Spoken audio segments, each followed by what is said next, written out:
Pues bien, bienvenidos a todos en el nombre de la Iglesia Evangélica de Archena.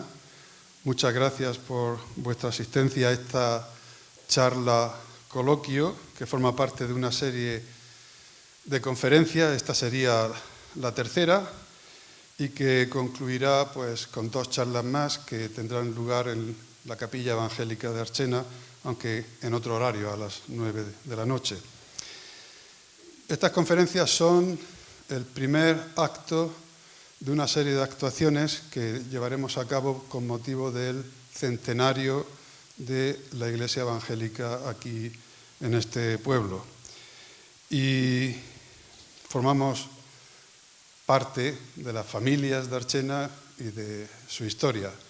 Y por eso nos complace tanto que el pueblo de Archena pueda asistir a estos homenajes al centenario de la Iglesia, en especial a esta serie de conferencias que van a cargo de nuestro expositor, conferenciante Valerian Cangebelli, que ya presentaré más tarde.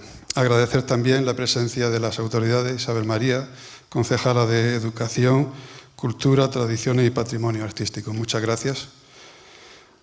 Y para aquellos que estén interesados, porque estas grabaciones las subiremos al podcast de la Iglesia, el lunes tuvimos una conferencia sobre la veracidad de la Biblia. El martes, ayer, tipo de cumplimiento de las profecías del Antiguo Testamento en la persona del Señor Jesucristo. Y hoy, como veis en pantalla, pues una breve introducción al Jesús histórico. También, después de la charla, se abrirá un momento para que puedan formular preguntas que sean del tema, para aquellas personas que tengan interés específico. Y si hay alguna pregunta que sea fuera del tema, pues también después del acto pues pueden preguntarle a Valeria. Queremos también decir que a la salida tenemos una mesa con panfletos, con información, con dirección de la página web, con cierta literatura, libros gratis también. Y quisiera anunciarles los 2 siguientes títulos, por si a algunos le pueden interesar, y yo creo que para mí sería el plato fuerte, porque es algo que a mí me afecta. ¿Ha sido corrompida la Biblia? Es algo muy interesante, porque si la Biblia no ha sido corrompida, significa que el dedo de Dios lo ha escrito y tenemos que responder. Es algo muy importante. Y el viernes habla de la resurrección de Jesús. También un tema muy controvertido, muy negado desde siempre, porque si quitas la resurrección en los cristianos, no queda nada. Pues bien, voy a dar paso a nuestro conferenciante, pero antes voy a presentarle debidamente.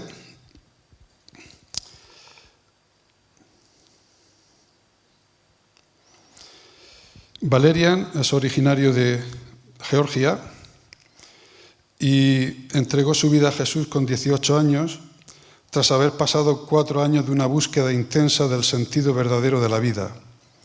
Allí nace su pasión por la teología, que es entender la enseñanza de Dios, la evangelización, que es cómo comunicar la enseñanza de Dios, la buena noticia, y la apologética, que es proveer respuestas a los que preguntan u objetan sobre la verdad y la razonabilidad de la fe cristiana bíblica. Valerian se graduó en Magisterio Musical en la Universidad Autónoma de Madrid en el 2011, en Magisterio de Enseñanza Religiosa Evangélica en el Centro Superior de Enseñanza Evangélica de la FEREDE en 2014, en Teología en el Seminario Bíblico de Fe en el 2014 y en el Máster de Ciencias de las Religiones en la Universidad Complutense de Madrid en el 2017. Además, estudió apologética en Wycliffe Hall en la Universidad de Oxford, Reino Unido, en el 2018. Actualmente, y hasta el 2025, se encuentra cursando el Máster en Filosofía de la Religión en la Universidad de Innsbruck, Austria.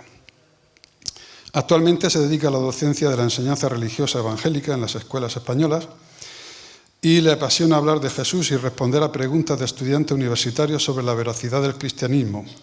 Imparte talleres en apologética y evangelización en iglesias evangélicas de su ciudad y también en España. A nivel de iglesia local sirve en el área de evangelización y de la predicación, y en el 2020 empezó su ministerio online para servir al resto del mundo hispano.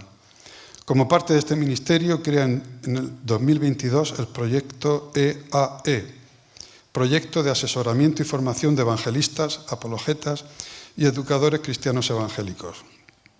Sus temas de interés son el Evangelio, el sentido de la vida, análisis y coherencia lógica de las religiones, cosmovisiones, sectas y religiones, deidad de Cristo, la Trinidad, el canon del Nuevo Testamento, Jesús en el Antiguo Testamento, confiabilidad de la Biblia, filosofía de la religión, el Jesús histórico, omnisciencia, predicación cristocéntrica, apologética e historia de la Iglesia. Pues, sin más, os dejo con Valeria, que tratará hoy el tema del Jesús histórico. Muchas gracias por esta presentación. Agradezco mucho a Dios la posibilidad de poder estar aquí frente a todos vosotros y poder compartir de un tema tan importante y, como ha dicho, también controversial, porque pues en nuestra sociedad de hoy no todo el mundo está informado acerca de los descubrimientos y acerca de la investigación, acerca del personaje más importante, sin duda, de la historia de la humanidad, Jesús de Nazaret. Me gustaría entonces que vayamos y comencemos abordando el tema que hoy nos ocupa. Bien. Entonces, el Jesús histórico. ¿En qué difiere la cuestión del Jesús histórico del Jesús simplemente tal como lo conocemos a través de las páginas de los 4 evangelios, por ejemplo? Bueno, en primer lugar porque la búsqueda del Jesús histórico, en la investigación histórica, lo que busca es no presuponer la inspiración divina de los textos canónicos que conocemos, de los 27 libros del Nuevo Testamento y en particular de los 4 evangelios. El historiador procura investigar con los criterios más objetivos posibles a la persona de la historia. En este caso hablamos del Jesús histórico. Y antes de explicar lo que vamos a procurar ver en esta tarde, es comprender un factor muy importante, que en la investigación actual del Jesús histórico, los criterios que se aplican a la investigación de los personajes históricos, de los demás personajes históricos de los que se te pueda ocurrir de la antigüedad, los que se le aplican al Jesús histórico son mucho, mucho más estrictos. Hasta el punto de que si nos pusiéramos a aplicar los criterios a otros personajes de la historia, probablemente tendríamos que decir que no sabemos prácticamente nada sobre estos. La rigurosidad y esta metodología estricta que se le aplica al estudio del Jesús histórico, valga la redundancia, es tan estricta que nos quedaríamos sin muchos personajes históricos. Veamos, por lo tanto, las 7 cuestiones que espero poder abordar en el tiempo que tengo. En primer lugar, ¿existió Jesús de Nazaret? Si vamos a hablar del Jesús histórico, necesitamos saber si existió. En segundo lugar, ¿cómo se investiga al Jesús histórico? ¿Cuál es la metodología? En tercer lugar, ¿qué debemos tener en cuenta a la hora de investigar este personaje? En cuarto lugar, ¿qué sabemos del Jesús histórico como fruto de la investigación actual? En quinto lugar, ¿cuál es la mejor explicación de los hechos que encontramos a través de la investigación? En sexto lugar, ¿a qué conclusión nos lleva la evidencia disponible? Y en séptimo y último lugar, veremos un vídeo no muy largo, que habla de la autocomprensión del Jesús histórico. Este vídeo, elaborado por un erudito, Dr. William Lane Craig, quien se doctoró en filosofía en Birmingham y en teología bajo un grandísimo teólogo del siglo XX, teólogo alemán, Wolfhard Pannenberg, investigando las controversias acerca de Jesús, acerca del Jesús histórico en tiempos del deísmo. Del deísmo, ya sabéis, en el periodo de la Ilustración.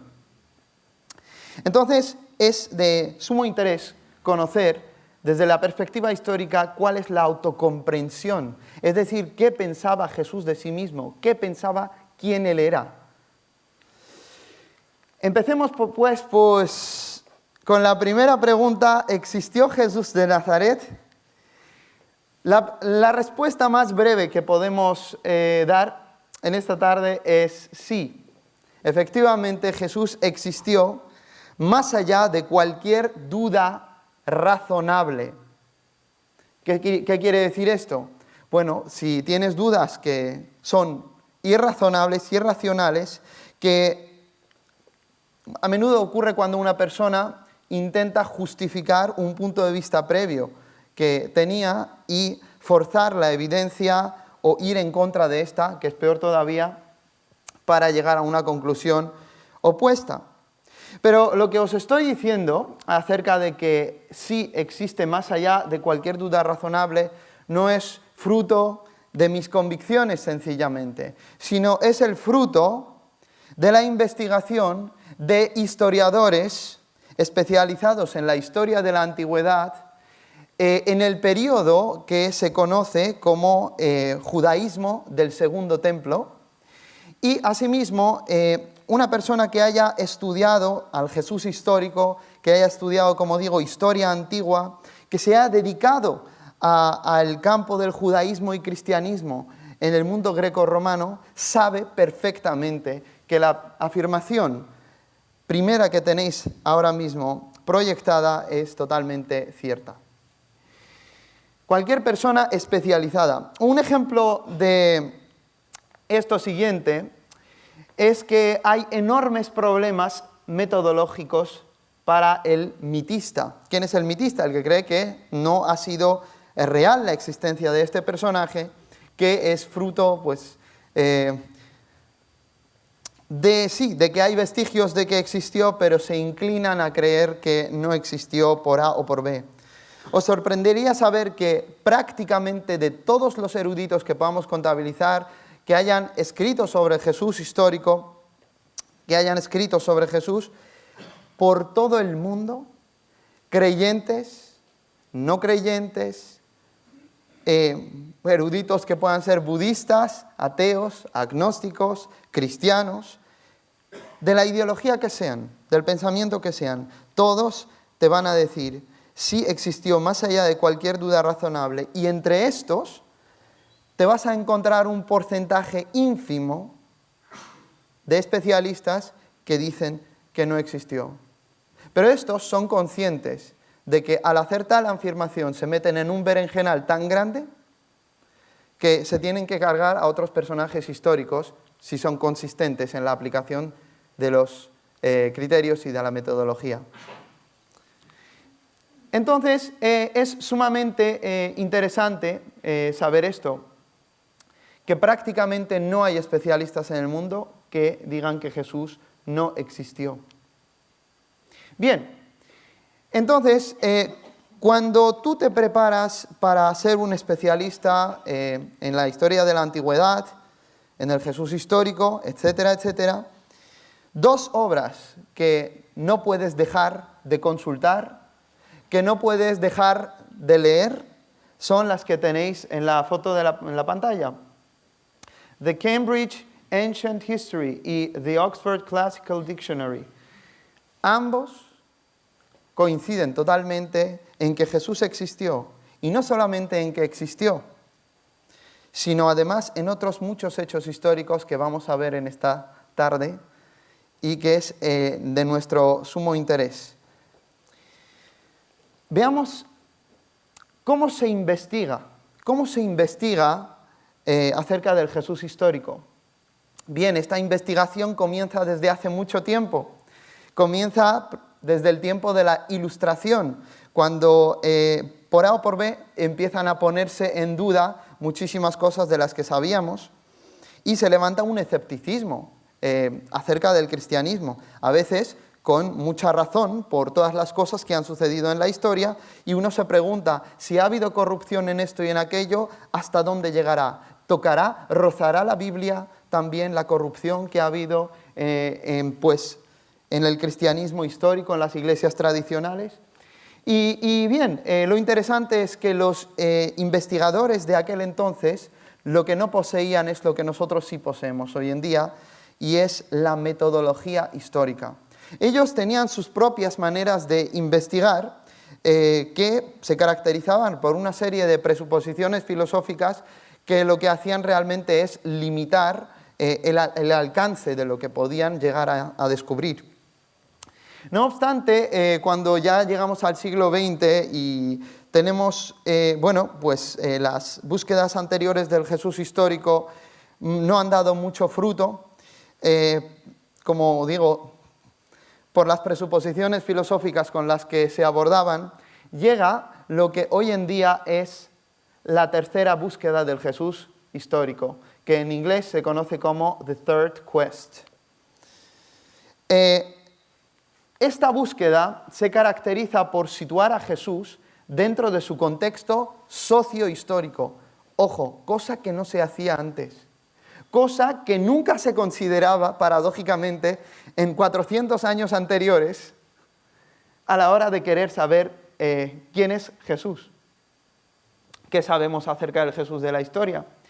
Entonces, si se sitúa a Jesús dentro de su contexto sociohistórico, lo que vamos a descubrir, una de las cosas, es el judaísmo de Jesús. Porque las búsquedas anteriores no consideraban al Jesús histórico al que se buscaba como el Jesús el judío.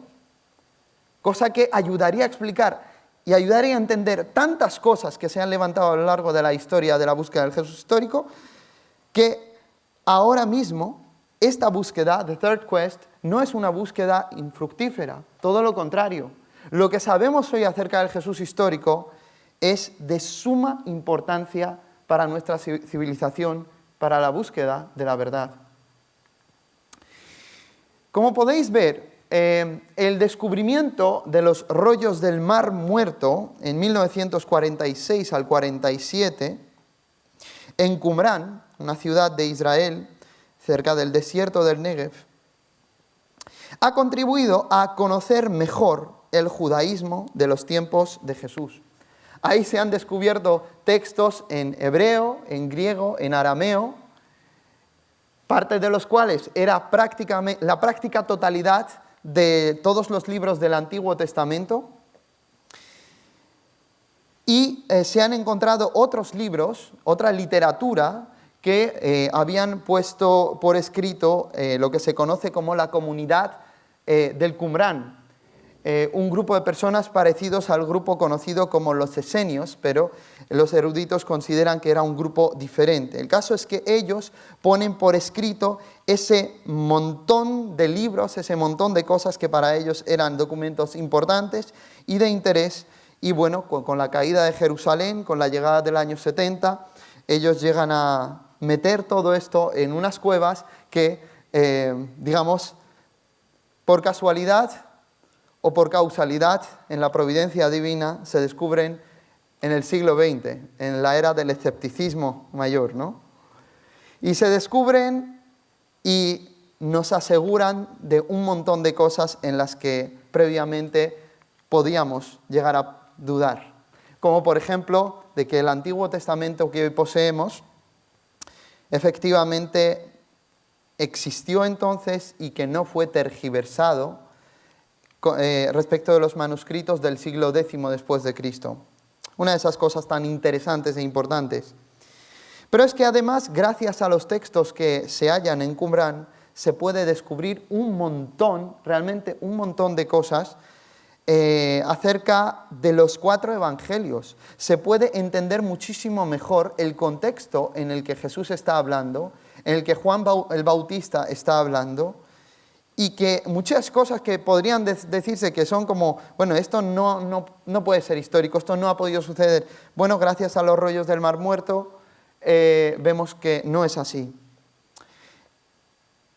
Descubrimiento, el mayor descubrimiento, yo diría, del siglo XX, de mayor importancia. Sigamos entonces.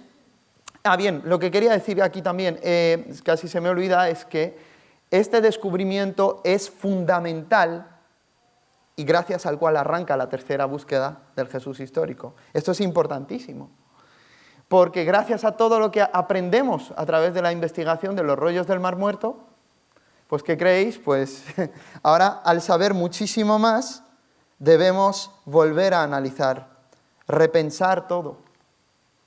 Y esta búsqueda, como os indicaba antes, se caracteriza por su reclamo del judaísmo de Jesús. ¿Por qué esto es importante? Aquella escuela conocida como escuela de la historia de las religiones planteaba la idea de que Jesús, el título de Hijo de Dios, y la idea de la muerte y de la resurrección de Dios o del Hijo de Dios, bueno, pues que provenía de mitos paganos, que provenía de historias de unos supuestos dioses que morían y que resucitaban, y que pues no es más que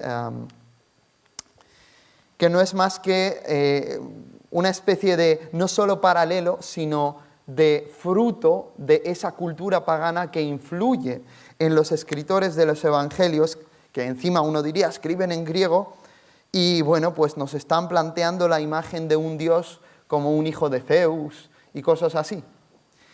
Claro, esta escuela de las religiones colapsa al inicio del siglo XX.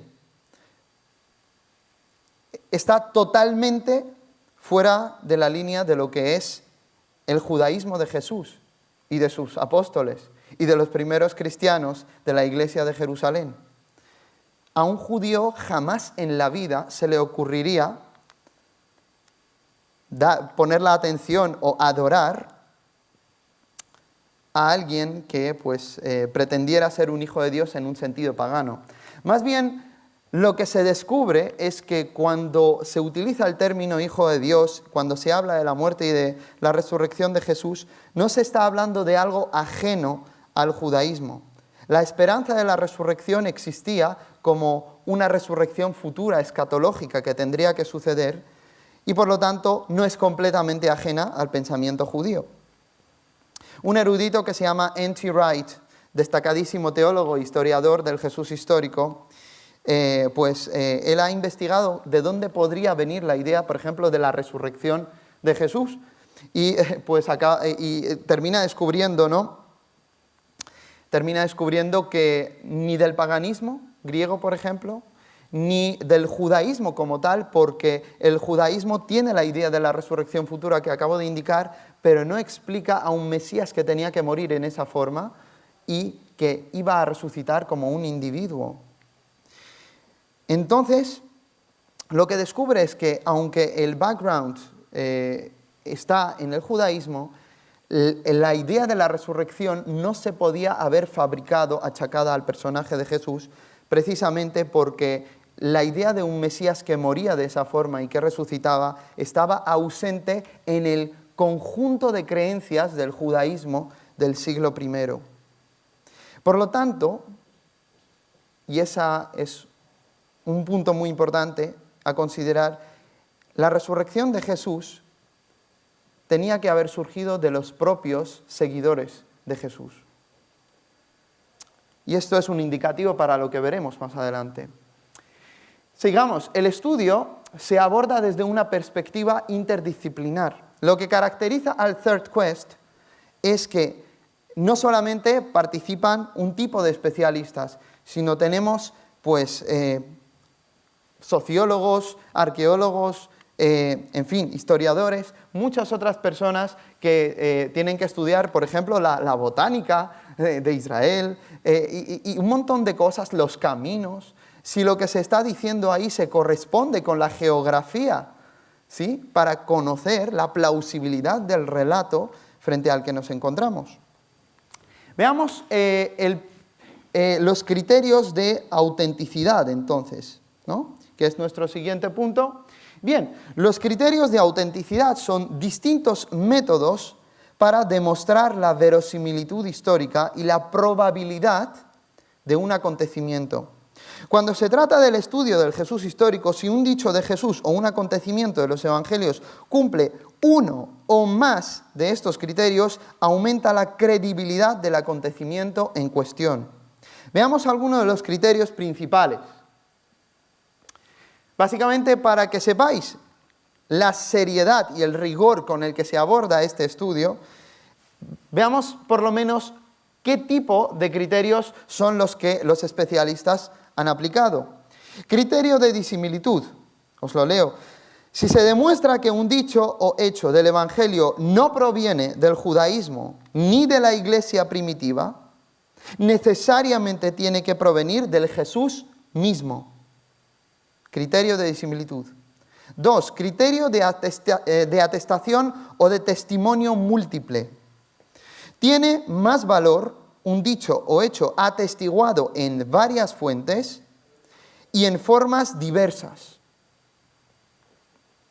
Tercer criterio, criterio de la vergüenza o incomodidad. Defiende que la Iglesia nunca crearía un relato así, ya que algo en él,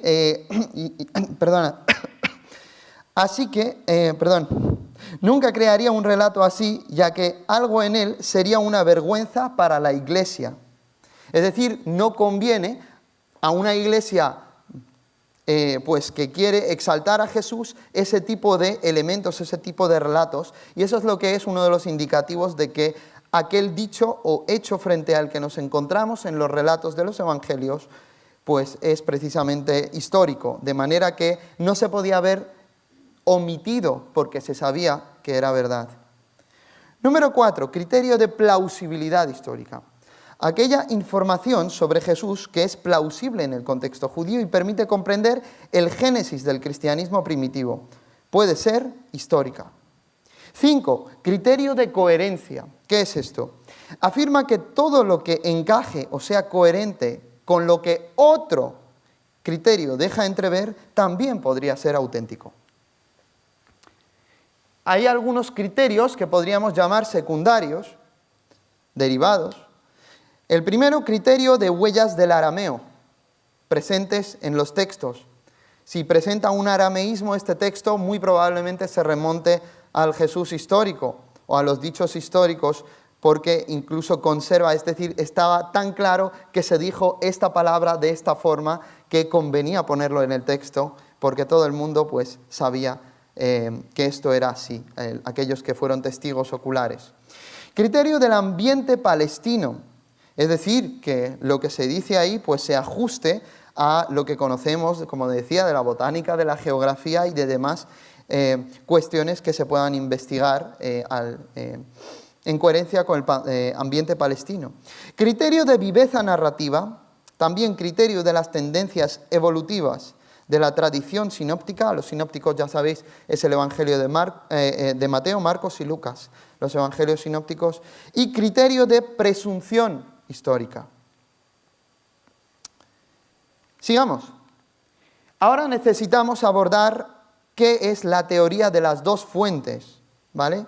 La teoría de las dos fuentes es algo revolucionario, es algo muy importante para ayudarnos a estudiar la figura del Jesús de la historia. En primer lugar, debemos considerar todos es que esta teoría goza de un apoyo del 95% de los estudiosos actuales. Resulta que los evangelios y otros libros del Nuevo Testamento contienen fuentes que son anteriores a ellos mismos. Seguro que muchos de vosotros no sabíais esto. Los evangelios y otros libros del Nuevo Testamento son fuentes, pero contienen fuentes a las que se refieren que son anteriores a estos mismos. Un ejemplo de esto es el relato premarcano de la pasión. Cuando estamos en el Evangelio según San Marcos, en el capítulo 14, se nota claramente que tenemos un relato fluido, un relato todo seguido, ¿vale? Pero un relato que se detiene a contarnos detalles, que no salta de un día para otro, de un lugar para otro, sino que se detiene a contarnos cosas en detalle. En contraste con el resto de los escritos, de los demás capítulos de Marcos, los estudiosos han concluido que Marcos estaba utilizando una fuente, lógicamente, anterior al propio Evangelio que está escribiendo, que se titula El relato premarcano de la pasión. ¿Qué indica esto? Que si el Evangelio de Marcos se hubiera escrito previo al Evangelio de Lucas, y el Evangelio de Lucas se escribiría hacia el año 60 después de Cristo, tendríamos el Evangelio de Marcos en los años 50 y tendríamos el relato premarcano de la pasión todavía antes. ¿Qué nos sugiere esto? Bueno, pues estamos hablando de un tiempo en el que todavía estaban vivos los testigos oculares. Muy interesante. También tenemos la hipotética fuente Q. Esto viene de Quelle, en alemán, que los eruditos han llamado Q a ese documento en el que pues se basarían Lucas y Marcos para escribir parte de su evangelio, un documento anterior de los dichos de Jesús. Podríamos hablar de más. Por ejemplo, veamos entonces, Marcos y Q son las dos fuentes base de Mateo y de Lucas, como acabo de indicar. Utilizan, además, es decir, Mateo y Lucas, aparte de utilizar ese corpus, esa fuente Q de los dichos de Jesús, Mateo y Lucas utilizan Q y también utilizan Marcos, es decir, recapitulo, Q no está presente en Marcos, ¿de acuerdo? Creo que aquí se va a ver mejor. Q no está presente en Marcos, Q es un documento temprano, adicional, y Marcos está por el otro lado. Entonces, cuando Mateo y Lucas escriben sus evangelios, utilizan material ya hecho, utilizan a Marcos, que ya lo había escrito muy bien, y añaden detalles que ellos mismos sabían, y utilizan Q, que es esa colección de dichos de Jesús. Pero es que además, Mateo y Lucas utilizan lo que los eruditos llaman M y L, respectivamente. Es decir, cosas que Mateo sabía o que había llegado a saber hablando con otros testigos oculares, y Lucas, sobre todo, que no era un apóstol, y fue un investigador médico de profesión, como algunos de vosotros sabéis, fue un muy riguroso escritor, un gran historiador, y Lucas, cuando nos relata lo que nos relata, vemos que se basa en relatos de testigos oculares. Hay cosas que evidentemente él no podía saber, que no están presentes ni en Marcos ni están presentes en Q, y se le llama L a ese conjunto de cosas que Lucas en su investigación, como indica en Lucas capítulo 1, ha llegado a averiguar. Por ejemplo, cosas que habló María con su prima Elizabeth. ¿De dónde podía saber esto Lucas? Bueno, pues entrevistando a la propia madre de Jesús. Entonces, tenemos, por eso se llama la teoría de las dos fuentes, como podéis ver, porque las dos fuentes claves serían Marcos y Q, y de ahí se derivaría Mateo y Lucas. Y además tenemos, por cierto, el Evangelio de Juan, que se supone que es un poco más tardío y que recoge el tipo de conversaciones y hechos de Jesús que los demás pues no habían escrito previamente y que eran muy importantes para la iglesia primitiva, puesto que Juan era tan cercano a Jesús, sabía de conversaciones y relata conversaciones privadas de Jesús, en contraste con los evangelios sinópticos que nos relatan del ministerio público de Jesús. Por ejemplo, en Juan tenéis a Jesús y Nicodemo, tenéis a Jesús en conversación con una mujer samaritana y demás. En las epístolas paulinas, por ejemplo, hallamos dichos de Jesús y credos o himnos cristianos primitivos tempranos prepaulinos. ¿Qué quiere decir esto? Que cuando leemos las epístolas del apóstol Pablo podemos ver que himnos cristianos, credos, cosas que los cristianos ya afirmaban en forma de credo y que Pablo lo cita en sus epístolas. Y si bien es sabido que las epístolas de Pablo son anteriores a los evangelios, o al menos a la mayoría de ellos, imaginaos hasta dónde puede remontarse los himnos, los credos citados por Pablo. Como bien han determinado los especialistas, hay un credo tempranísimo sobre la resurrección en 1 Corintios capítulo 15, versículos 3 hasta el 7 aproximadamente, y ahí nos habla de los testigos oculares de la resurrección de Jesús de Nazaret. Y los estudiosos están de acuerdo en que esa tradición que habla de la muerte, sepultura y resurrección de Jesús se remonta entre 2 años y 5 años después de la muerte de Jesús. Cosa muy fuerte y que seguro que muchos no sabíais. Veamos el siguiente punto, la transmisión del Nuevo Testamento. Bien, esto es muy interesante. Estamos hablando de que estamos estudiando al Jesús histórico a partir de los evangelios, pero de las fuentes que con el ojo desapasionado de un historiador se puede descubrir acerca de Jesús. Bien, pero ¿por qué creer que esos textos nos han llegado bien? Esto es muy rápido y muy interesante. El texto que mejor nos ha llegado de toda la antigüedad, el texto mejor atestiguado en número de copias y en el lapso de tiempo, en años, entre el original y la copia más temprana, sin duda, es el Nuevo Testamento. Otra cosa que seguramente no sabíais muchos.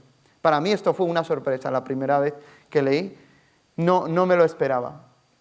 Como podéis ver, a los griegos les encantaba Homero, por eso tenemos muchas copias también de Homero y un lapso de tiempo considerablemente pequeño. Pensad en lapsos tan grandes como pueden ser en el caso de otros escritores, ¿verdad?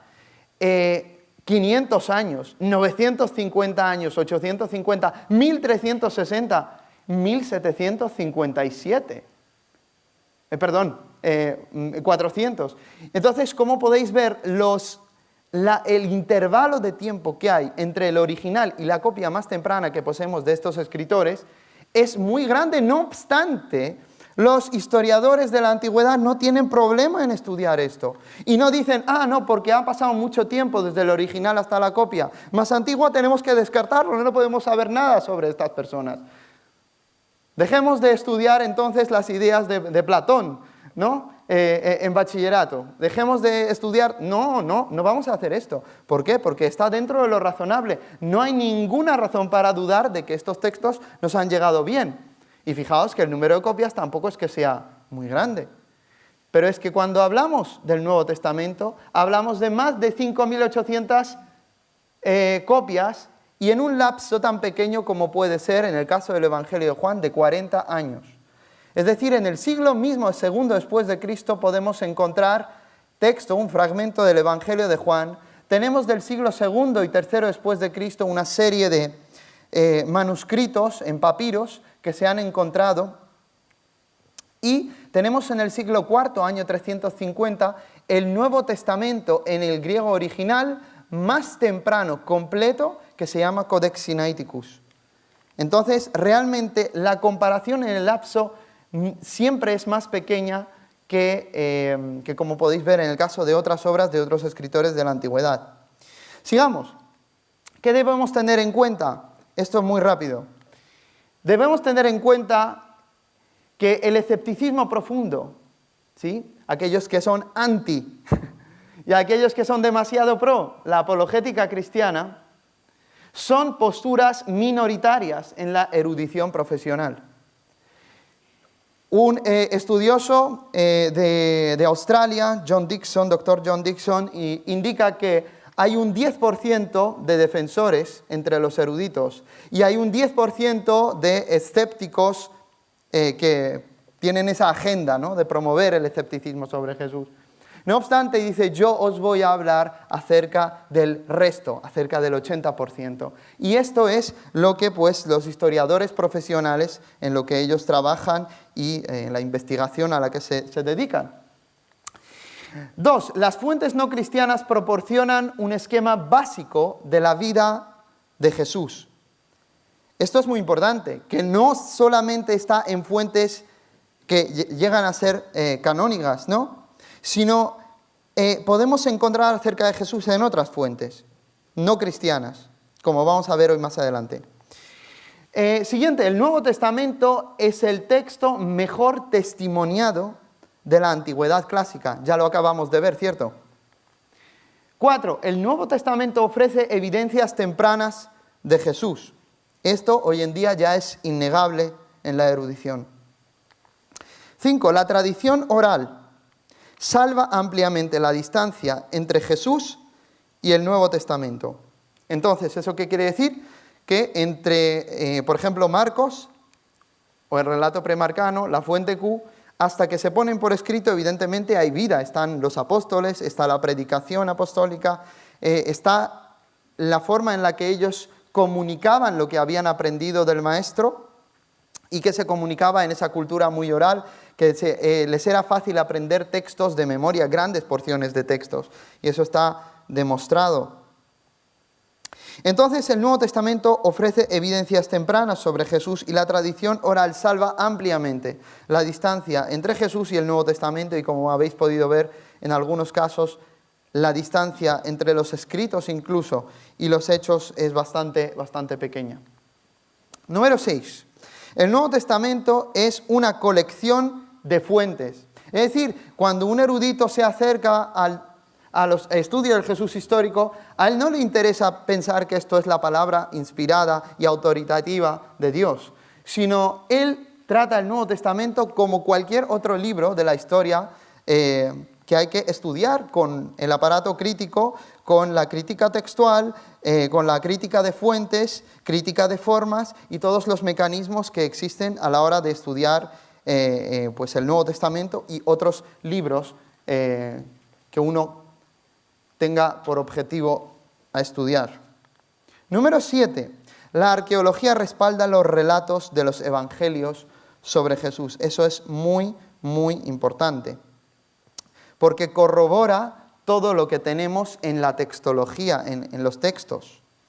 Sigamos. ¿Qué sabemos del Jesús histórico? Veamos.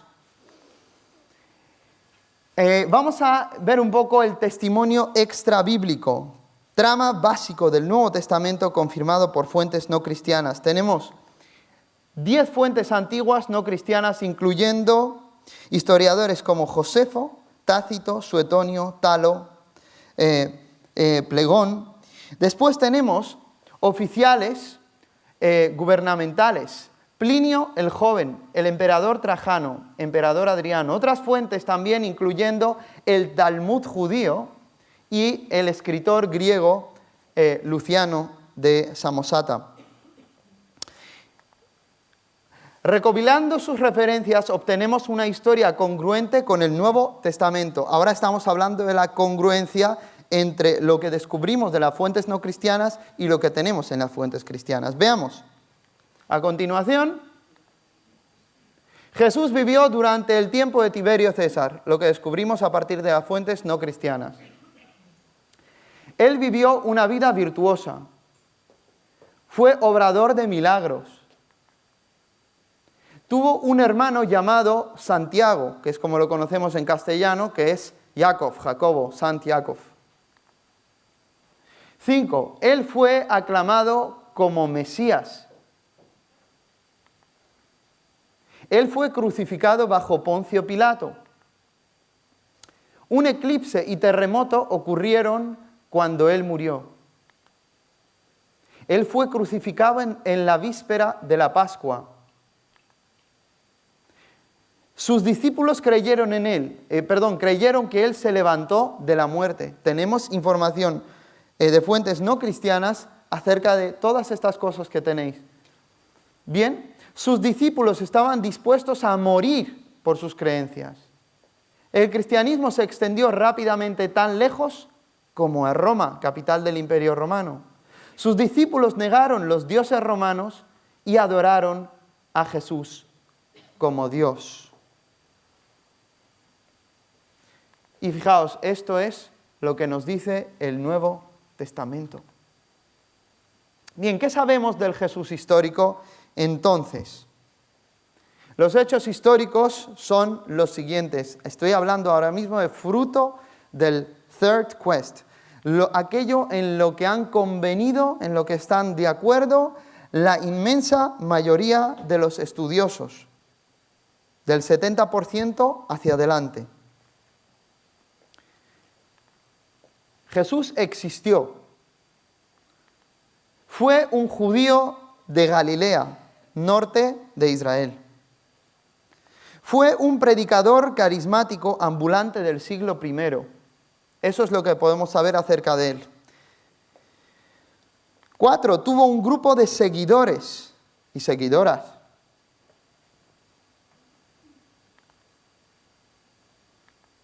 Desarrolló un ministerio de milagros y exorcismos.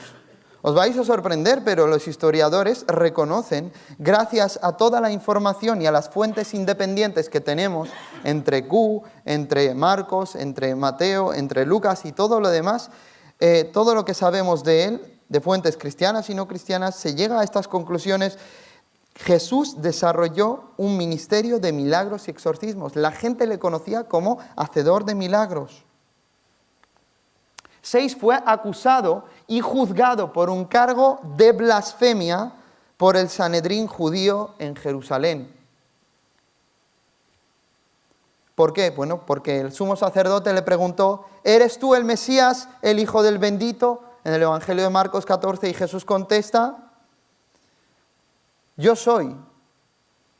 Y aquí el Hijo del Hombre, dice que el Hijo del Hombre, veréis al Hijo del Hombre venir en las nubes del cielo y sentado a la diestra del poder. Y entonces el sumo sacerdote dice: no necesitamos más testigos, porque venían testigos falsos a acusarlo.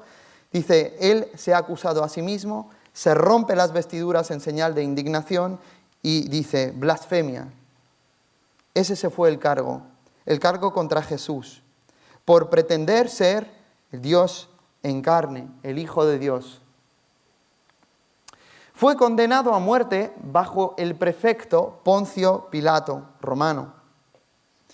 Y 8, murió por crucifixión. Esto es muy interesante, sumamente interesante. Uno de los estudiosos más escépticos de ese lado del 10%, que es súper anti, él mismo dice que es inevitable, si tú miras los documentos históricos con el ojo desapasionado de un historiador, es inevitable concluir que Jesús de Nazaret murió por crucifixión. Y enumera unas 15 fuentes independientes, 15 fuentes, que hablan acerca de la crucifixión de Jesús. Fíjate, a él no le interesaría afirmar esto, pero él dice que es inevitable, debemos aceptarlo. Y a los mitistas les responde, les contradice, diciendo que estáis en el mundo del Internet, no estáis en el mundo de la academia, los que negáis la existencia de Jesús, porque sabemos que murió por crucifixión. Y ahora vamos a ver hechos relativos a la resurrección de Jesús. Es decir, porque estamos hablando de todo lo que hemos visto hasta su muerte. Y ahora vamos a ver qué más. Vamos a ver acerca de la resurrección de Jesús. Veamos entonces. Jesús fue sepultado por José de Arimatea, miembro del Sanedrín judío. En esto convienen la mayoría de los historiadores. De hecho, se menciona a José de Arimatea porque era una persona del Sanedrín, del Consejo Religioso Político Judío, y era un discípulo secreto de Jesús, quien, pues, con osadía pidió el cuerpo a Pilato y sepulta a Jesús en una tumba excavada en roca que pues le pertenecía a él. Era un hombre adinerado, un hombre rico. 3 días después de la sepultura, los historiadores dicen que la tumba de Jesús fue hallada vacía por un grupo de sus seguidoras. Este grupo de seguidoras descubre el domingo por la mañana una tumba vacía y empieza a contárselo a los demás discípulos. Esto es un hecho histórico, es decir, que tiene múltiple atestación, es decir, que hay múltiples fuentes que nos hablan de esto y que para un historiador, para ser consistente, no puede negar que la tumba estaba vacía. De hecho, los propios judíos, en el momento en el que plantean la idea del robo del cuerpo, es que los apóstoles lo han robado y le hacen a los soldados, ¿no? Le sobornan para que digan esto, de que los discípulos vinieron a atacar y todo eso, presuponen la idea de la tumba vacía, es decir, hay un reconocimiento implícito en esto. Si tú te tienes que inventar, tienes que sobornar a alguien para decir, no, es que le han robado el cuerpo, la idea del robo del cuerpo presupone la verdad de esto. Por eso es tan difícil de negar la tumba vacía. Además, otro punto que ha convencido a los historiadores a aceptar esto es que el hecho de que sean las mujeres las que lo reportan. Porque si estuviéramos frente a un relato tardío, no un relato tan temprano, pues conociendo el contexto patriarcal en el que venimos, donde el testimonio de un hombre valía más que el testimonio de una mujer, jamás se les ocurriría a unos conspiradores poner en boca de una mujer un tema tan importante que es el centro de la fe que ellos quieren divulgar por el mundo romano. Desde luego no se les ocurriría algo así. El testimonio de una mujer valía la mitad en un juicio. ¿A quién se le ocurre hacer esto? A menos que sea verdad. Se sabía que María Magdalena y otras fueron testigos oculares de la tumba vacía y demás, y por eso era tan difícil negarlo. Siguiente, tenemos aquí, los discípulos de Jesús experimentaron apariciones de Jesús tras su muerte en la cruz. Muy importante. Los discípulos de Jesús, ¿sí? Los historiadores reconocen que esto es un hecho, uno de los hechos mejor contrastados. Es que los discípulos de Jesús experimentaron apariciones de Jesús tras su muerte en la cruz. Ellos creían sinceramente, dicen ellos, haber visto al Jesús vivo delante de sus ojos. Ellos lo creían sinceramente. Hasta ahí puede llegar un historiador a decir, esto es a lo que nos llevan las fuentes. Estas apariciones sucedieron en 1, multitud de ocasiones, no una. 2, en circunstancias diferentes, no en un solo día, ni en una sola situación. Se daban tanto 3 a nivel grupal como 4 a nivel individual. Tenemos las apariciones a Pedro, las apariciones a María Magdalena, las apariciones a más de 500 hermanos a la vez, las apariciones al grupo de los 12 y demás. Los discípulos originales, este es el último hecho al que me voy a referir en esta tarde, creyeron que Jesús había sido resucitado por Dios, y esto a pesar de tener toda predisposición en contra de ello. Como he mencionado antes, los discípulos, los judíos del siglo I, no tenían esa noción de un Mesías que tenía que sufrir y resucitar. No formaba parte del corpus de sus enseñanzas en la sinagoga, parte de sus creencias. Había vestigios en el Antiguo Testamento acerca de ello, pero no formaba parte del conjunto de sus creencias. Entonces los discípulos originales creyeron, históricamente lo sabemos, que Jesús había sido resucitado por Dios. Y esto a pesar de tener toda predisposición en contra de ello. Ellos creían que había de haber una resurrección escatológica al final de los tiempos, mas no la resurrección de un Mesías que tenía que derrotar a los romanos y tenía que ser triunfante. No formaba parte de sus expectativas. Vamos al punto número 5. ¿Cuál es la mejor explicación de los hechos? En primer lugar, ha habido multitud de intentos de explicar estos hechos. En particular, estos de la diapositiva anterior, los hechos 9 al 12. Se ha intentado explicar de manera separada. Por ejemplo, la tumba vacía no es que han robado el cuerpo. O las apariciones, no, es que ellos tuvieron unas alucinaciones. Intentar explicar estos hechos de una manera naturalista, como si Dios no existiera o no pudiese intervenir para resucitar a Jesús. Entonces es un intento de contestar a esto que es innegable. Sin embargo, lo que vais a ver ahora, el hecho es que todas las hipótesis propuestas por los eruditos críticos desde hace más de 200 años hasta nuestros días han caído en descrédito y han sido rechazados por los expertos, aun siendo muchos de ellos escépticos. Como si esto fuera poco, no existe ninguna explicación naturalista de estos hechos, 9 al 12, relativos a la resurrección, considerados en conjunto y no por separado. Un historiador tiene que dar un modelo que sea capaz de explicar por qué todos estos son hechos históricos, cómo es posible combinar todo esto a la vez sin negar ninguno de ellos. Esa es la tarea del historiador. Entonces, no existe ninguna explicación naturalista que sea capaz de abordar esto. Os voy a dar un ejemplo de la desesperación a la que puede llegar un erudito, un estudioso que quiere proponer lo contrario. Alguien que ha estudiado la resurrección, en una ocasión ha propuesto esta idea de que, es posible de que Jesús muriera, pero que tenía un hermano gemelo secreto. Y entonces ese hermano gemelo secreto es a quien han visto los discípulos. Fijaos, ¿qué evidencia hay para apoyar esto? Ninguna. No obstante, es el único recurso que un especialista tiene para poder tratar de explicar los hechos anteriormente vistos. Siguiente. Entonces, así, si la existencia de Dios, amigos, es siquiera posible, la es que el Dios de Israel ha resucitado a Jesús de Nazaret de la muerte. ¿A qué conclusión nos lleva la evidencia disponible?